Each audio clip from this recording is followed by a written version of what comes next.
Morning. আজকে আমার morning bride. এখন বাজছে 7টা। বেরিয়ে গেছি। লোকেশান এখান থেকে 1.5 ঘন্টা এখন যেতে হবে। তো চলো ব্রাইডের কাছে গিয়ে দেখা হচ্ছে।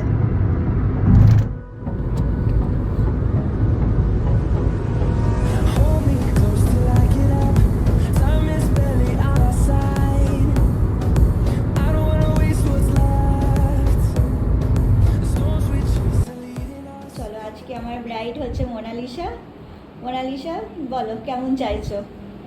তোমার মতো করে তুমি সাজিয়ে দিও। আমার এখানে বলার কিছু নেই, যেন মানে তোমার উপর পুরো ট্রাস্ট আছে, তো আমার সেখানে কিছু বলার নেই। তুমি তোমার মতো করে দিও, ব্যাস এইটুকুই। খুব মিষ্টি মোনালিসা, ভীষণ মিষ্টি। আচ্ছা, আর মোনালিসাকে অনেকে চিনবেও, তো টিচার ওখানকার নারায়ণার। তো যাই হোক, চলো মোনালিসার ফাইনাল লুক নিয়ে আসি, দেখা যাক কেমন হয়। চলো। সাজানোর পর আমার এই ব্রাইডের ফুল লুক নিয়ে এসেছি। দেখো তোমরা কেমন লাগছে। সেদিন তো সামনে থেকে ওকে অসাধারণ লাগছিল, মানে জাস্ট চোখ ফেরানো যাচ্ছিল না। আর হেয়ার স্টাইল, আই মেকআপ সব ওর মুখের সাথে যেরকম যাবে, যেরকম মানাবে সেরকমভাবেই করার চেষ্টা করেছি। আর অসম্ভব সুন্দর লাগছিল। তোমরাও জানিও কেমন লাগছে। আর ব্রাইডের তো ভীষণ পছন্দ হয়েছিল।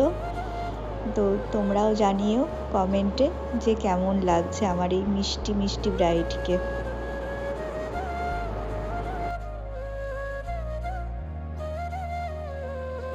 আচ্ছা মোনালিসা, ভালো লেগেছে? ভীষণ ভীষণ স্যাটিসফাইড আমি, মানে ডে 1 যেদিন তোমাকে বুক করেছিলাম, আমার দুটো ফ্রেন্ডকে দেখে আমি, মানে তারপর তোমার কাজ দেখে আমি তোমায় বুক করেছিলাম। ফার্স্ট অফ অল তোমার সঙ্গে আমার পরিচয় আমার মনিকা ম্যামের গানের ক্লাসে।